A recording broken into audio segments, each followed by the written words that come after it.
Bonjour à tous.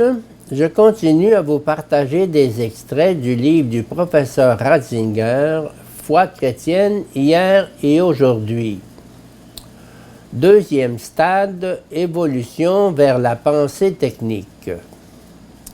Verum quia factum, ce programme qui ne cherchait la vérité que dans l'histoire, était naturellement insuffisant.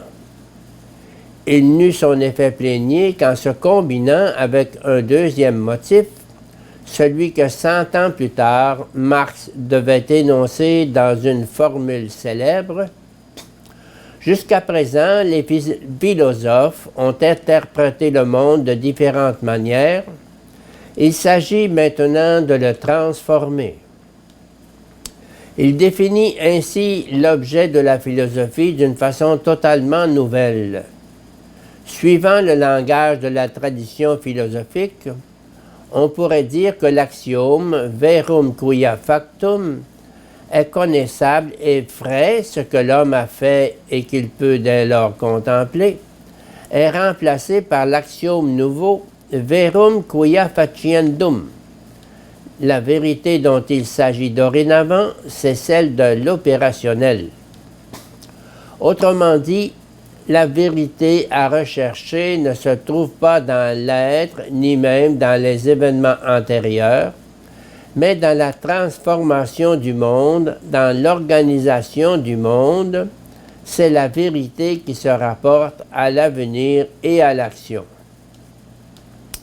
Verum quia faciendum, cela revient à dire au règne du fait se substitue depuis le milieu du 19e siècle de plus en plus le règne du faciendum, de ce qui est opérationnel, et ainsi le règne de la technique supplante celui de l'histoire.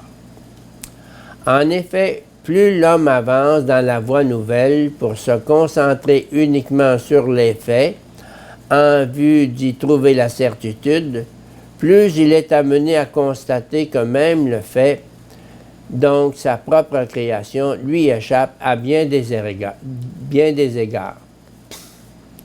La vérité historique fournie à l'historien par les documents qui, au 19e siècle, semblaient triompher sur la spéculation, garde toujours son côté ambigu, en raison de la subjectivité de sa reconstruction et de son interprétation. À telles enseignes que déjà au début de notre siècle, l'histoire subit une crise et que l'historisme, avec sa fière prétention de science, devint sujet à caution. On voyait de plus en plus clairement que le fait brut et sa certitude prétendue absolue n'existent pas en réalité, car au fait s'ajoute fatalement l'ambiguïté de son interprétation. De plus en plus, il fallait se rendre à l'évidence que l'on ne tenait pas encore cette fameuse certitude promise par l'abandon de la spéculation pour ne s'en tenir qu'aux faits. Ainsi prit corps toujours plus la conviction que l'homme ne pouvait connaître en dernière analyse que ce qui est à chaque instant expérimentalement renouvelable. Tout ce qui relève de témoignages indirects reste le passé, nous échappe toujours en partie malgré les documents. Et nous voici au point de départ de la méthode des sciences de la nature, qui résulte de la combinaison des mathématiques, Descartes, et du recours à la facticité, sous la forme de l'expérience renouvelable, seul critère de certitude absolue. La pensée mathématique, combinée avec la pensée positive, a engendré cet esprit scientifique de l'homme moderne qui s'intéresse à la réalité dans la mesure où elle est opérationnelle. Objet de transformation par le travail, le factum a donné naissance au faciendum, à ce qui est faisable, renouvelable, vérifiable, en quoi le factum trouve sa justification.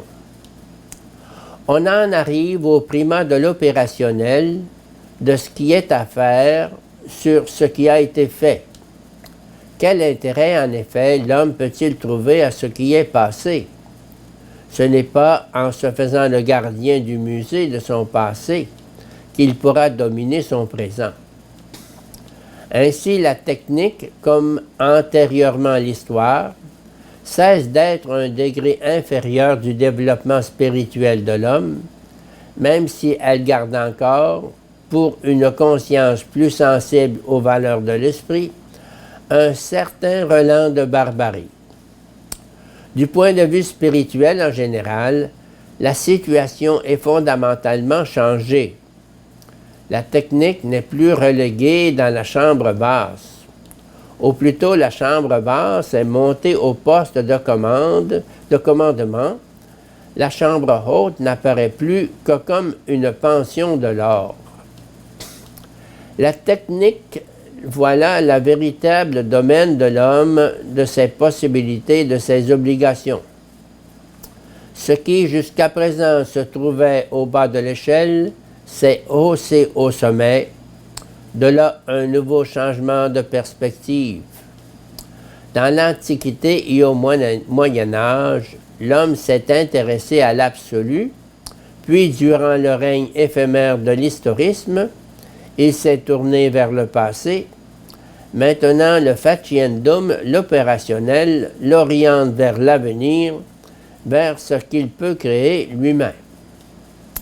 Si auparavant, en vertu de la théorie de l'évolution, il a dû se résigner à n'être par son origine que de la Terre, un pur hasard de l'évolution, s'il a pu être déçu par une telle science, et s'il s'est senti dégradé, désormais, il n'aura plus à s'en troubler, car il pourra, quelle que soit son origine, envisager sans crainte son avenir. Il pourra se hisser au niveau que lui-même se fixera. Rien ne l'empêche de se faire Dieu, dont désormais la place est à la fin en tant que faciendum, comme visée de son opération, et non plus au commencement en qualité de logos de sens. On peut d'ailleurs en voir la répercussion dans la forme que prend la problématique anthropologique. Bien plus importante que la théorie de l'évolution, pratiquement acquise comme une évidence, apparaît aujourd'hui la cybernétique, la possibilité d'une prospective pour créer un homme nouveau. Du point de vue théologique également, les possibilités de l'homme de prévoir et d'accomplir sa propre transformation présentent un problème bien plus urgent que la question de son origine.